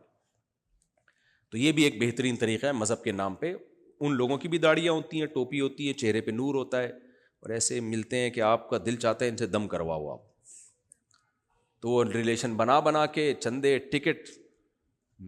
میرے ساتھ کیا ہوا ہے, امریکہ میں ایک ہوٹل میں ناشتہ تھا ہمارا, جب میں نے دیکھنا یہ سب فراڈ چل رہا ہے بھائی, ہمیں تو کمرشلائز یوز کیا جا رہا ہے, میں نے کہا سیدھا سیدھا عجائب گھر میں رکھ کے ٹکٹ لگا دو میرے بھائی, بتا کے ٹکٹ لگا دو. کیا کچھ ہو رہا ہے مذہب کے نام پہ, یہ سارے مذہبی لوگ کر رہے ہیں یہ دھندے. ہوٹل میں ناشتہ ہے مفتی طارق مسعود صاحب کا, یہ میں قرآن و سنت ہی بیان کر رہا ہوں, مثالوں کے بغیر قرآن و سنت سمجھ میں نہیں آتا. یہ چوریاں ہیں, یہ حرام خوری ہے, لیکن اس سے آپ بدنام نہیں ہوتے. زیادہ بڑی اور مذہب کا لیبل لگا ہوا ہے اس میں. کیا کچھ آپ اندازہ لگاؤ کتنی بے عزتی کی بات ہے. ہمارا ناشتہ ہے صبح 10 بجے, مجھے اندازہ تھا کہ ناشتے میں بھی ٹکٹ ہوگا. سب جگہ ایسا نہیں ہے, کہ ایسا نہ ہو کہ جو بیچارے نہیں بھی ہیں وہ بھی بدنام ہو جائیں, بہت سے مخلص بھی ہیں الحمدللہ. بہت سے کا لفظ غلطی سے نکل گیا, تھوڑے سے مخلص بھی ہیں الحمدللہ. تھوڑے سے لوگ وہ واقعی دل سے محبت کرتے ہیں, وہ ٹکٹ لگا کے نہیں, وہ ناشتہ کرا رہے ہوتے ہیں تو ناشتہ ہی کرا رہے ہوتے ہیں. لیکن زیادہ تر کیا ہو رہا ہے, ایک واقعہ بس سناتا ہوں کیونکہ بہت سے واقعات کے بعد مجھے یقین ہو گیا تھا یہ ہر چیز کمرشلائز ہے. میرا 10 بجے صبح امریکہ میں ہوٹل میں ناشتہ, رات کو جس ہوٹل میں ٹھہرا ہوا ہوں نا, میں نے وہاں لڑکوں سے کہہ دیا اس کمبخت نے ناشتے پہ کیا لگایا ہوگا, ٹکٹ. ہم ایک پراٹھا کھا لیں گے جا کے اور یہ لاکھوں روپے کمائے گا, اور میرا بھی ٹھیک ہے اس میں کمیشن دے گا یہ, لیکن یہ کمیشن کمانے کا کوئی مہذب طریقہ ہے کیا؟ ارے مجھے ایک بات بتاؤ, میں لوگوں سے کہوں کہ میں آپ کے ہوٹل پہ ناشتہ کروں گا, اس سے آپ کے ہوٹل کی پبلسٹی ہوگی اور لوگ آئیں گے, وہ ملیں گے, $50 دے کے آئیں گے, تو اتنا میرا اتنا تیرا. یہ کوئی مہذب طریقہ ہے پیسہ کمانے کا؟ بولو, کسی عزت دار آدمی پہ سوٹ کرتا ہے یہ طریقہ؟ کہ یار ملاقاتوں پہ بھی ٹکٹ لگ رہے ہیں علماء کی اور ان کی جیب میں بھی جا رہے ہیں, میں تو کروڑ پتی بن جاؤں اس طریقے سے. لیکن میں نے ان سے کہہ دیا, میں نے کہا اس نے لگایا ہوا ٹکٹ, یقیناً لگایا ہوگا. تو میں نے لوگوں سے کہا, جو ہمارے دوست احباب تھے نا USA میں, جو مخلص دوست تھے میرے ساتھ ہوٹل میں ٹھہرے ہوئے تھے, میں نے ان سے کہا کہ یہ صبح آئے گا 10 بجے. میں نے کہا پہلے تو اس کو منع کر دو, میں صبح ناشتہ نہیں کروں گا, میں فجر کے بعد سوؤں گا, میں رات کو سفر میں مجھے نیند کی پرابلم ہو رہی ہے, تو میں 10 بجے اٹھوں گا ہی نہیں, میں ڈائریکٹ لنچ کروں گا دوپہر کو, اور وہ لنچ کا ہمارا کہیں انتظام ہے پہلے. میں نے جب اس کو کہا, اس نے کہا نہیں مفتی صاحب یہ کیسے ہو سکتا ہے, آپ ہمارے ساتھ ناشتہ نہ کریں. طریقہ بتا رہا ہوں تو اسٹائل بتانا پڑے گا تاکہ آپ لوگ یہ طریقہ سیکھو, اس اسٹائل میں بات کرنی پڑے گی آپ کو. نہیں مفتی صاحب یہ کیسے ہو سکتا ہے, آپ صبح ناشتہ آپ ہمارے ساتھ کریں. میں نے ساتھیوں کو آنکھ ماری, میں نے کہا یہ پولیس لے کر آئے گا, ناشتہ کروائے گا, دیکھنا یہ, اور اب اس کے ساتھ ہم کھیلتے ہیں. میں پہلے بھی اس کو کہہ سکتا تھا کہ ہو ہی نہیں سکتا نا, لیکن میں نے کہا ذرا کھیلو اس کے ساتھ. میں نے کہا دیکھیں ایکچولی مجھے بھوک بھی نہیں لگتی آج کل صبح کو, اور تھکاوٹ بھی ہوتی ہے. کہتے ہیں نہیں مفتی صاحب کوئی بات نہیں, آپ جلدی سو جائیں رات کو, ٹھیک ہے نا. میں نے کہا دیکھیں میں رات کو جلدی سوؤں گا, مجھے پھر بھی نیند نہیں آئے گی, مجھے نیند آج کل فجر کے بعد ہی آ رہی ہے. تو کہہ رہے ہیں نہیں مفتی صاحب دیکھیں وہ بہت محبت والا ہے. مجھے وہ صاحب کہنے لگے کہ آپ نے صبح 10 بجے آنا ہے مفتی صاحب, بہت محبت سے اس نے ناشتہ بنایا. میں نے کہا بھی بنا کہاں ہے, صبح بنائے گا نا, تو نہیں بنوا اس کو بولو. نہیں جی آپ آئے. میں نے ساتھیوں سے کہا دیکھنا یہ صبح چھاپا مارے گا ہوٹل پہ, اور گن پوائنٹ پہ, کیونکہ اس نے یقیناً کیا لگایا ہوا ہے, ٹکٹ لگایا. جتنے لوگ ہوٹل پہ ناشتہ کرنے آئیں گے ان سے $50 الگ لے گا, ہوٹل والے سے الگ لے گا, اور یہ سارا ان کا کھانچا ہے. یہ کام کون کر رہے ہیں؟ جن کے نام کے ساتھ مفتی صاحب لگا ہوا تھا. میں نام نہیں لوں گا ابھی اس کمبخت کا, کیونکہ ایک کا نام لیا تو 20 کا نام لینا پڑے گا. پھر یہ بڑے غیرت کے خلاف لوگ ہوتے ہیں, دشمنی بلا وجہ کی ایک لمبی, کوئی ایک آدمی کر رہا ہو نا تو آدمی ہو تو ماشاء اللہ ہول سیل کے حساب سے. مفتی کا لفظ تو ایسا ہے پتھر اٹھاؤ مفتی نکل رہا ہے. میں نے انکوائری کی, میں نے کہا مفتی بنا کیسے؟ انہوں نے کہا اس کا یہاں امریکہ میں دھندا نہیں چل رہا تھا تو بے روزگار تھا, تو یہ گیا مدرسے سے مفتی کی ڈگری لے کر آ کے یہ اس نے مسجد بنا لی. سمجھ رہے ہو, ماشاء اللہ نوٹ چھاپ رہے. تو میں رات کو ٹھہرا ہی نہیں ہوٹل میں. میں نے کہا میں ٹھہروں گا نہیں یہاں, کیونکہ یہ اس کا بس نہیں چلا, یہ پولیس اٹھا کے لے آئے گا, کوئی الزام ڈال کے مجھے لے جائے گا, پہلے ہوٹل میں ناشتہ کرائے گا پھر جیل میں بھیجے گا. ناشتہ اس نے کرانا ہے مجھے, اس لیے میں سوؤں گا ہی نہیں. آپ میں اپنے کسی دوست کے ریلیٹو کے گھر چلا گیا. صبح 10 بجے لڑکوں کا فون آ رہا ہے, مفتی صاحب وہ آیا ہوا ہے, تلاش کر رہا ہے, ہر کمبل میں سونگ سونگ کے دیکھ رہا ہے آپ کو. جب اس کو نظر نہیں آ رہا نا تو آنکھوں پہ یقین نہیں رہا اس کو. اس نے کہا اسمیل سے پہچاننے کی کوشش کرو, اس میں مفتی صاحب کون سے ہیں, اسمیل سے پہچانو. سارے کمبل اس نے اتار کے دیکھ لیے اور سب تختوں کے نیچے جھانک جھانک کے. میں نے واش روم میں بیٹھا ہوا ہے کہ شاید اندر مفتی صاحب گئے ہوئے ہوں, باہر بیٹھا ہوا ہے. میں نے کہا اس کو بولو تمہارا پروگرام وڑ گیا. میں نہیں گیا, پتہ نہیں وہ پھر ان لوگوں نے پکڑا ہوگا اس کا گریبان, پیسے واپس بھی نہیں کیے ہوں گے. یہ بھی بتا دوں آپ کو, جن سے پیسے لے لیے ان کو ٹوپی کرا دی ہوگی کہ ہم یہ پیسے ٹرسٹ میں جمع کرا دیں گے, ایکچولی مفتی صاحب کو یہ ہو گیا فلانا ہو گیا. تو یہ ہے پیسہ کمانے کا بولو تیسرا طریقہ. یہ بھی کس کے نام پہ کمایا جاتا ہے؟ مذہب کے نام پہ. سمجھ رہے ہو, علماء سے عقیدت کے نام پہ. اب تو کسی بڑے عالم کا کسی اسسٹنٹ کا فون آئے نا, ملنا چاہتا ہوں, میں کہتا ہوں اتنا کافی ہے کہ تو حضرت جی کا اسسٹنٹ ہے. اس بدگمان ہونے کے لیے اتنا کیا ہے, پتہ نہیں ہے بھی کہ نہیں ہے, تو اتنا کافی ہے. تو میں کہتا ہوں ٹماٹر والے سے مل لو میرے بھائی, اسسٹنٹ سے مت ملو. ٹماٹر والا ملو, وہ نہیں ٹوپی کرائے گا, وہ زیادہ مہنگے ٹماٹر بیچ کے چلا جائے گا, یہی ہوگا نا. تو اچھا ہے اس کے پاس پیسہ جائے. لیکن سارے اسسٹنٹ خراب نہیں ہوتے. جو میرا بیان سن رہے ہیں ان اسسٹنٹس کے علاوہ کی بات کر رہا ہوں میں, کیونکہ یہ بھی بڑے مسئلہ بن جاتا ہے اس کو نبھانا جو ہے. تو یہ ہے پیسہ کمانے کا تیسرا طریقہ. کچھ اور بھی مہذب طریقے ہیں, وہ مہذب, لیکن اس میں مذہب کا منجن نہیں بکتا, اس میں کوئی اور منجن بکتے ہیں. اب ہم ان طریقوں کی طرف آتے ہیں. اس میں طریقہ یہ ہے کہ ابا مر جانے کے بعد آپ بہن کو وراثت نہ دیں. آپ مسجد سے چپل چوری کریں گے, 50 روپے کی ہوگی, پٹیں گے بھی, ذلیل بھی ہوں گے, لیکن بہن کی 50 لاکھ کی وراثت آپ نہ دیں تو نہ سوسائٹی میں ذلیل ہوں گے آپ, نہ لوگ آپ کو کیا کہیں گے, برا بلا کہیں گے, آپ کے رشتے ناتے بھی ہوں گے. جب کوئی کہے گا آپ نے بہن کی وراثت کیوں نہیں دی, آپ بولیں گے بھائی ہمارے گھر کا معاملہ ہے, گھر اندرونی معاملہ ہے, آپ کیوں بیچ میں انوالو. حالانکہ اب مجھے بتاؤ چپل چوری کرنے والا بڑا چور ہے یا بہن کی وراثت کھانے والا بڑا چور ہے؟ چپل چوری کرنے والا اپنے ماموں اور بہن کی چپل نہیں چوری کرتا, وہ اجنبی کی چپل چوری کرتا ہے. بہن کی چپل چوری کرنا زیادہ برا ہے کیونکہ وہ خونی رشتہ ہے. نمبر 2, اللہ نے مسلمان کا مال کھانے کو حرام قرار دیا, لیکن عورت کا مال کھانے کو الگ سے حرام قرار دیا ہے. اس پر الگ آیتیں ہیں. تو پتہ چلا کہ اسلام میں عورت کا مال کھانا زیادہ بڑا جرم ہے. لا یحل لکم ان ترثوا النساء کرہا, سورہ نساء کی آیتیں. اور اللہ نے اجنبی کا مال کھانے کو الگ سے حرام قرار دیا, رشتہ داروں کا مال کھانا قطع رحمی ہے, اس کو الگ سے حرام قرار دیا. تو بہن کو وراثت نہ دینے میں 3 چوریاں اکٹھی ہو گئیں. ایک یہ کہ آپ نے کسی انسان کا مال کھایا, نمبر 2 مسلمان کا مال کھایا, نمبر 3 رشتہ دار کا مال کھایا, نمبر 4 عورت کا مال کھایا. لیکن آپ سوسائٹی میں سوٹ ٹائی میں, اور وہ سوٹ ٹائی بھی آپ نے اسی وراثت کے پیسوں سے خریدی ہوئی ہوتی ہے, گھوم رہے ہوتے ہو, کوئی بدنامی نہیں ہوتی آپ کی, اور آپ اس سے حج بھی کرتے ہو, عمرے بھی کرتے ہو. ہماری کمیٹی میں پچھلی کمیٹیوں میں سے ایک بندہ پکڑا گیا تھا, اس نے کرپشن کی تھی. تو پتہ چلا کہ جیسے ہی کرپشن کی ہے نا تو پہلے عمرہ کر کے آئے ان پیسوں سے. تو یہ لوگ عجیب ہی طرح کے لوگ ہوتے ہیں, ان کے حج بھی ہو رہے ہوتے ہیں, عمرے بھی ہو رہے ہوتے ہیں ان حرام پیسوں سے. تو اس لیے یہ بھی چوری کا ایک مہذب طریقہ ہے, بہنوں کی وراثت ہڑپ کر لینا. بڑا بھائی چھوٹے بھائی کو وراثت نہ دے, سمجھ رہے ہو؟ اچھا, اس میں جب زیادہ مسئلہ ہوتا ہے نا, زیادہ مسئلہ ہوتا ہے, مائیں بھی کھا جاتی ہیں بچوں کی وراثت. بعض دفعہ یہ بھی ہوتا ہے شوہر کا انتقال ہو گیا, ماں وراثت نہیں تقسیم ہونے دے رہی. بھائی یہ بھی چوری ہے 100%. ماں کہتی ہے میں ماں ہوں. بھائی اللہ کو زیادہ پتا ہے آپ کے ماں ہونے کا یا آپ کو زیادہ پتا ہے؟ اللہ نے بیوہ کا 8واں حصہ رکھ دیا نا, باقی سارا کس کو دیا ہے؟ اولاد کو. تو آپ اللہ سے آگے نکل رہی ہو. نہیں آئی میرا خیال ہے بات سمجھ میں. ماں کہتی ہے میں جب تک ہوں کوئی بٹوارا نہیں ہوگا, کیا ہم وراثت دے دیں, میں کہاں جاؤں گی. بھائی یہ اللہ کو سوچنا چاہیے تھا نا, کیا خیال ہے؟ اللہ نے کہا کہ 12.5% ماں کا حصہ, باقی سارا کس کا حصہ؟ بیٹوں کا حصہ. ماں کہے گی جب میں مروں گی تو ڈیوائیڈ کر دینا. بھائی جب آپ مرو گی تو آپ کی وراثت ڈیوائیڈ ہوگی. اللہ نے یہ نہیں کہا کہ جب ماں مرے تو باپ کی وراثت تقسیم ہوگی. اللہ نے کہا جب باپ مرے گا تو باپ کی وراثت, ماں مرے گی تو کس کی وراثت؟ بولو, پھر ماں کی وراثت تقسیم ہوگی. تو مائیں بھی ظلم کر رہی ہوتی ہیں, تو یہ بھی چوری ہے. اس کا نقصان کیا ہوتا ہے؟ اب ماں 15 سال کے بعد دنیا سے رخصت ہوئی ہے, بچوں کی عمریں 15 سال بڑھ چکی ہیں. 15 سال پہلے جو پیسہ مل کے وہ جو کچھ کر سکتے تھے, کاروبار وغیرہ بزنس وغیرہ اسٹیبل ہو سکتے تھے, 15 سال کے بعد عین ممکن ہے اب ان کے لیے وہ ذرائع نہ ہو. اور 15 سال تک جو انہوں نے غربت میں گزارے, یہ کس جرم کی سزا ملی ہے ان کو؟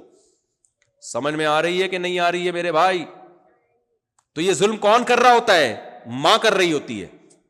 رہا یہ مسئلہ کہ گھر بک جائے گا تو میں کہاں جاؤں گی, شریعت نے اس کا انتظام کیا ہے کہ تمہیں پالنا کس کی ذمہ داری ہے؟ اولاد کی.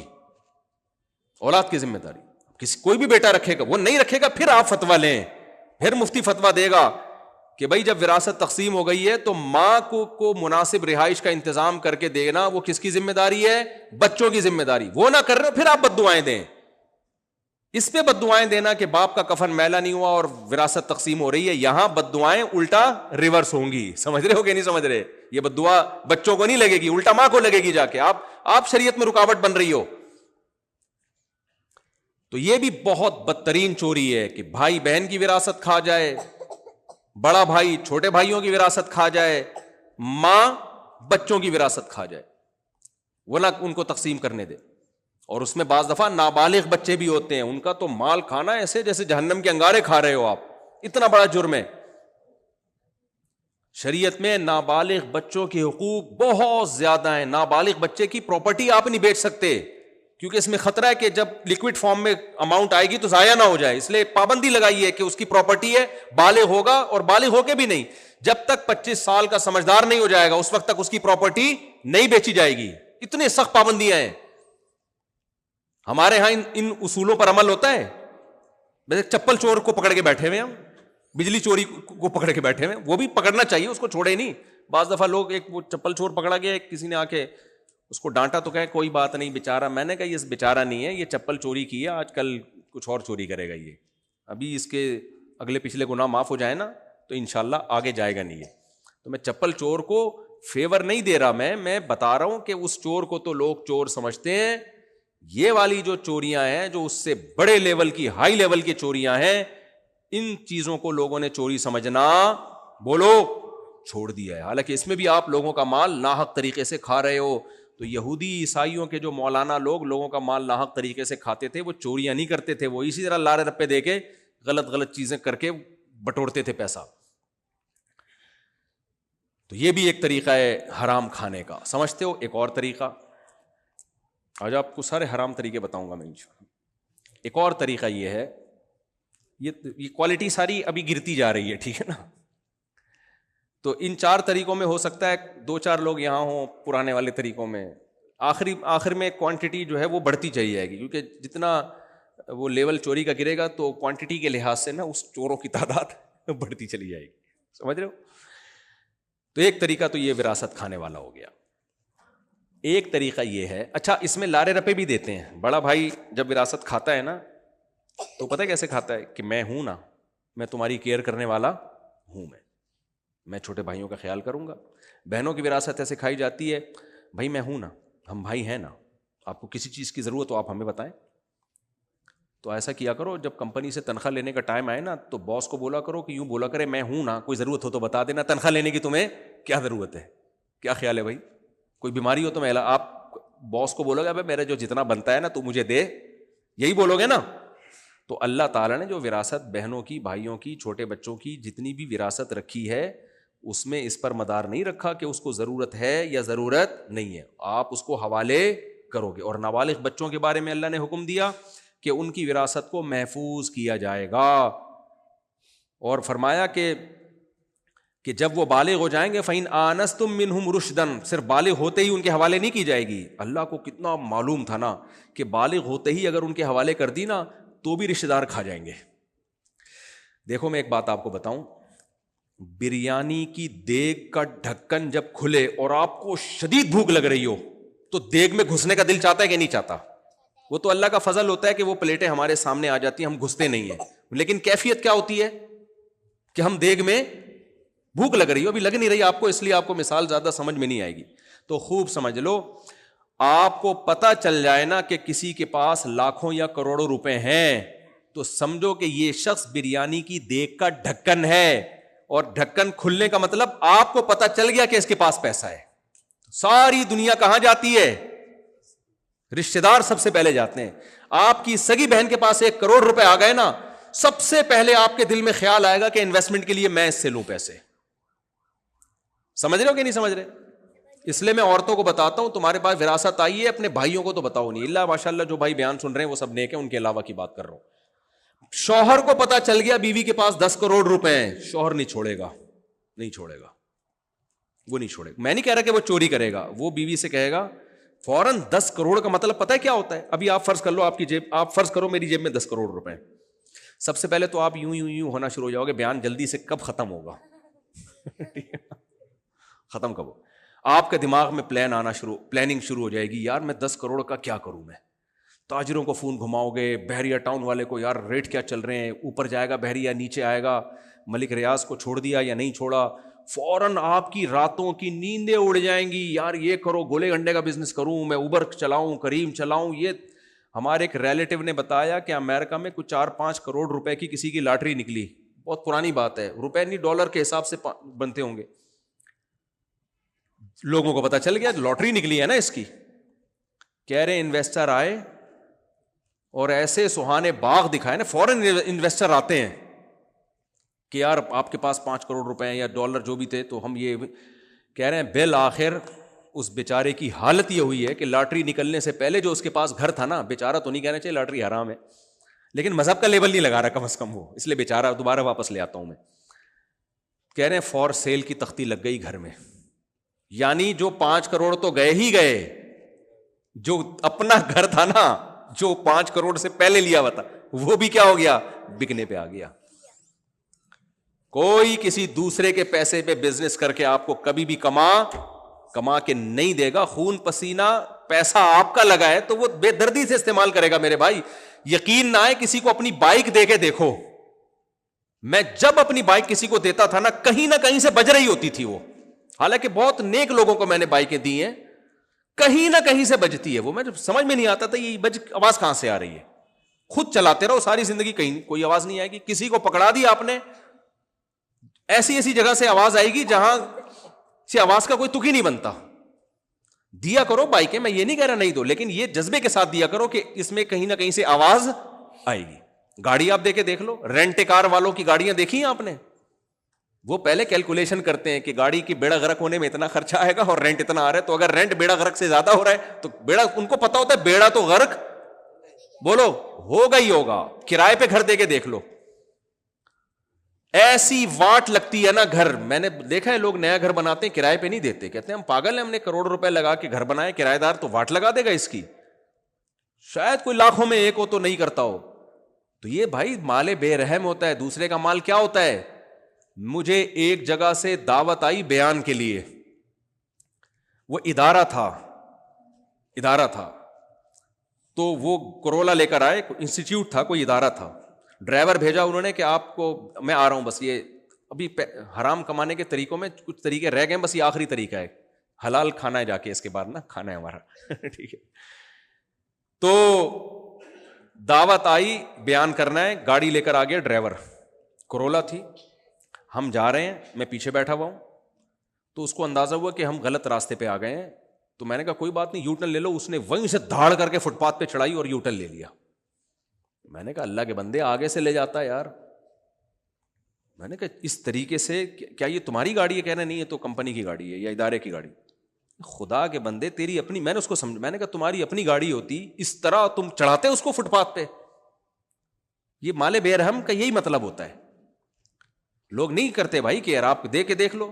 تو اب مجھے ایک بات بتاؤ, آپ کو پتا چل گیا کہ آپ کی بہن کے پاس 10 کروڑ روپے ہیں اور 20 کروڑ کس کے پاس ہیں؟ آپ کے پاس, وراثت کے نا. تو آپ کا دل نہیں چاہے گا 20 کو 30 کر دو؟ کیا خیال ہے؟ بریانی کا اگر بہن کو آپ کو پتہ ہی نہیں کہ بہن کے پاس 10 کروڑ ہیں, پھر تو کچھ نہیں ہوگا, کیونکہ یہ دیگ ہے, بریانی ہے, بھوک بھی لگ رہی ہے, لیکن دیگ پہ ڈھکن ہے, ٹھیک ہے نا, چھپی ہوئی ہے وہ. لیکن اگر رشتہ داروں کو, ماموں کو, چاچو کو پتا چل گیا کہ ہماری بھانجی, بھتیجی اور کزن یا ان کے پاس 10 کروڑ روپے آ گئے ہیں, اس کا مطلب دیگ کا ڈھکن کھل گیا. اور بریانی کے مخصوص ٹائم ہوتے ہیں جب دل کرتا ہے کھانے کا, جب بھوک لگ رہی ہو. پیسہ ایسی چیز نہیں ہے کہ مخصوص ٹائم میں اس کی طرف اٹریکشن ہو, وہ ہر وقت اٹریکشن ہے. سوتے میں بھی پتا چل جائے نا اس کے پاس 10 کروڑ روپے ہیں, آدمی اسی وقت بس خواب ویسے آنا شروع ہو جاتے ہیں. تو نتیجہ کیا نکلتا ہے ایسی بیچاری خواتین کا؟ یا تو شوہر کھا جاتا ہے. یہ وہ واقعات ہیں جو ہم نے اپنی آنکھوں سے دیکھے. اور مذہبی لوگوں کے چلے بھی لگے ہوئے, ان کے داڑیاں بھی ہیں, بزرگوں سے بیعت بھی, بزرگ ہی کھا جائے گا, یہ بھی خطرہ ہوتا ہے. اللہ معاف فرمائے, سارے بزرگ ایسے نہیں ہوتے.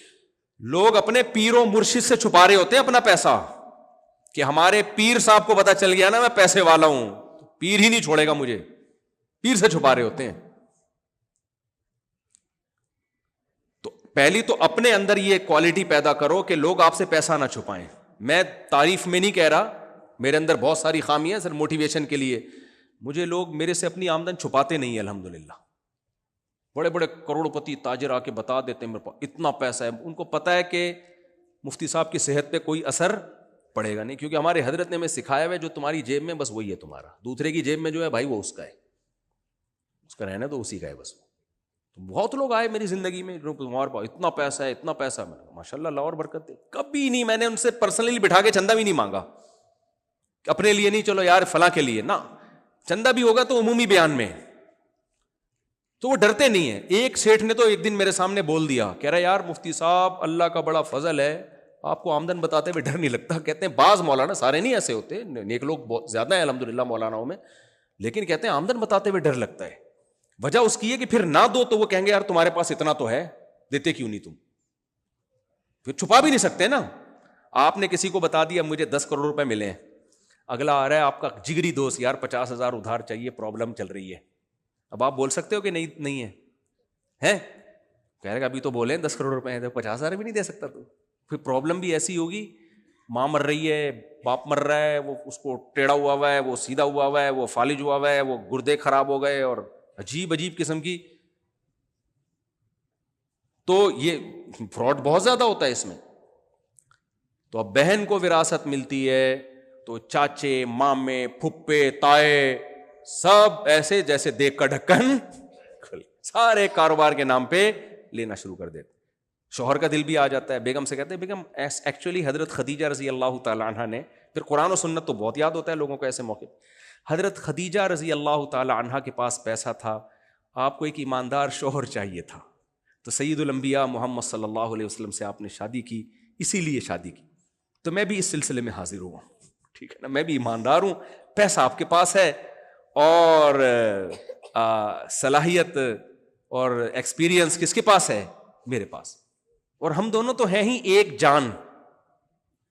ہم دونوں کیا ہیں, ایک بیان تھا میرا جس کی وجہ سے امریکہ کی ایک مسجد میں پابندی لگ گئی, وہ بیان نہیں ہونے دیا. وہ یہ لطیفہ تھا جو میں دوبارہ سنا رہا ہوں, اس کو تپانے کے لیے کہ دوبارہ لگا دے پابندی. تو ایک دفعہ کسی خاتون نے, بچے نے نا, امی نے بچے سے پوچھا بیٹا تم اسکول میں کیا پڑھ کر آئے ہو, جان کیسے نکلتی ہے؟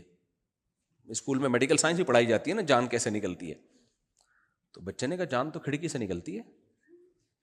اماں حیران ہو گئی, بیٹا کیا باتیں کر رہے ہو, جان کھڑکی سے نکلتی ہے؟ کہتی ہیں امی جب آپ گھر سے باہر جاتی ہو, پڑوسن آ جاتی ہے, جیسے ہی آپ بیل بجاتی ہو نا, ابو کہتے ہیں جان کھڑکی سے نکل جاؤ.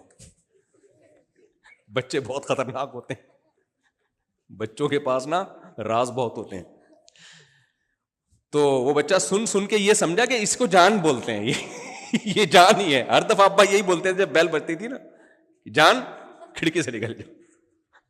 تو بچہ یہ سمجھا کہ امریکہ میں میرا ایک بیان تھا, تو وہ صاحب نے پابندی لگائی کہ یار اس نے یہ لطیفہ سنایا, یہ اس کو نہیں آنے دیں گے. تو وہ دوسری مسجد میں, وہ سارا کراؤڈ الحمدللہ وہی لطیفہ سننے کے لیے وہاں پہنچ گیا کہ یار وہ دوبارہ سناؤ. خیر وہ بیان سننے کے لیے آیا تھا, لطیفہ سننے کے لیے نہیں. تو اللہ تعالیٰ کو معلوم تھی یہ بات, اس لیے اللہ نے فرمایا بچہ جب بالغ ہو جائے تو اس کی وراثت اس کے حوالے بولو نہ کرو. کیوں؟ اللہ کو معلوم تھا کہ یہ بھی کمزور ہے, اس کو چاچا بھی بیوقوف بنا سکتا ہے, اس کا ماما بھی اس کو کیا بنائے گا, بیوقوف. سارے نہیں چاچے مامے برے ہوتے بھائی, اچھے لوگ بھی ہیں. سارے برے ہو جائیں تو قیامت آ جائے گی نا, لیکن میجورٹی میں بہت لالچ ہے بھائی. تو ماما بھی بیوقوف بنائے گا, پھر لوگ اس کو غبن فاحش کے ساتھ چیزیں بیچ دیں گے, مارکیٹ ویلیو کم ہوگی, سہانے باغ دکھا کے 1 کروڑ کی چیز 10 کروڑ میں پہنا دیں گے اس کو. 20 مسائل ہیں, اس لیے اللہ نے فرمایا فَإِنْ آنَسْتُم مِّنْهُمْ رُشْدًا فَادْفَعُوا إِلَيْهِمْ أَمْوَالَهُمْ. دیکھ لو اگر یہ سمجھدار ہو جاتے ہیں, میچور ہو گئے, ان کو پیسہ کا استعمال آ گیا ہے, تو پھر ان کی وراثت ان کے حوالے کر دو. امام حنیفہ کی اللہ مغفرت فرمائے, ان کے درجات بلند کرے, انہوں نے یہاں بھی ایک اور اجتہاد کیا ہے. وہ اجتہاد انہوں نے یہ کیا, ان کی رائے یہ تھی کہ اگر اس میں بھی ہم نے باؤنڈری نہیں کی نا رشد و ہدایت کی ایج, تو اس پہ بھی نقصان یہ ہو سکتا ہے کہ لوگ اس بچے کے مال کو روکے رکھیں گے 90 سال تک, دیں گے ہی نہیں اس کو کہ ابھی تم سمجھدار نہیں ہو, اس کے حق تلفی ہوگی اس میں. آئی بات سمجھ میں؟ لہذا امام صاحب نے کہا کہ بچہ بالغ ہو جائے تو قرآن کہتا ہے مال حوالے نہ کرو جب تک سمجھدار نہیں ہوتا, لیکن 25 سال کی عمر تک پہنچنے کے بعد اس کی سمجھداری کا فیصلہ کیا جائے گا. اب یہ ہو گیا ہے سمجھدار. بات آ رہی ہے سمجھ میں؟ کیونکہ یہ بھی اس بات کا بھی خطرہ ہے کہ چاچا ماما پیسہ رکھ لے, بیٹا تم ابھی نہ سمجھو, تم 4 شادیوں کی باتیں ابھی سے کر رہے ہو, لہذا تم کیا ہو, نہ سمجھ. تو پھر اس نہ سمجھی میں اس کے پاس پیسہ آ جائے وہ بہتر ہے بنسبت اس کے کہ سمجھداری کا انتظار کیا جائے اور اس کو پیسہ استعمال کرنے کا موقع ہی نہ دیا جائے. یہ بھی تو واضح نقصان ہے نا. نہیں آئی میرا خیال ہے بات, کہ بھائی وہ پیسہ اس کے حوالے اس لیے نہیں کیا جا رہا تھا کہ ضائع کر دے گا اور پیسہ استعمال نہیں کر پائے گا, تو استعمال تو اب بھی نہیں کر پا رہا, 25 سال کا ہو گیا تو عمر کتنی رہ گئی, آدھی عمر تو آپ نے اس کا پیسہ رکھ لیا, تو فائدہ کیا. تو امام صاحب نے باؤنڈ کر دیا کہ 25 سال کے بعد بہرحال اس کا پیسہ اس کے حوالے کیا جائے گا. بڑا بھائی چاچے مامے یہ کہہ کے نہیں رکھ سکتے کہ تم بیٹا نہ سمجھو, کوئی بات نہیں بھائی, اب نہ سمجھے یا نہیں ہے, پیسہ تو بہرحال اس کا ہے نا. سمجھ میں آ رہی بات. اور یہ 25 سال عمر نکالی کہاں سے امام صاحب نے؟ وہ نکالی ہے کہ یہ وہ عمر ہے جس میں انسان جلدی شادی کرے تو دادا بن سکتا ہے. تو کہتے ہیں وہ عمر جس میں انسان کے لیے پریکٹیکلی دادا بننا عملی طور پر ممکن ہے, اس میں بھی کسی کے بارے میں یہ کہا جائے کہ یہ سمجھدار نہیں ہے تو یہ غلط ہے.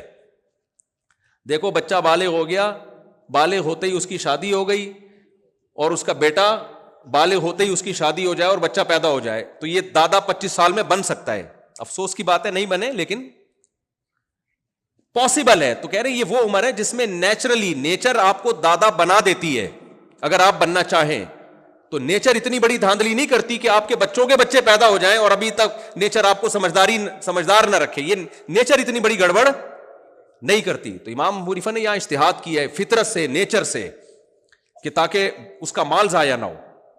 لیکن ان تمام باتوں سے پتہ چلتا ہے میرے بھائی کہ اسلام میں مالی لین دین کو کتنا اس کو قانون سازی کی گئی ہے قرآن و سنت میں, کہ لوگ ایک دوسرے کا مال ناحق طریقے سے نہ کھائیں.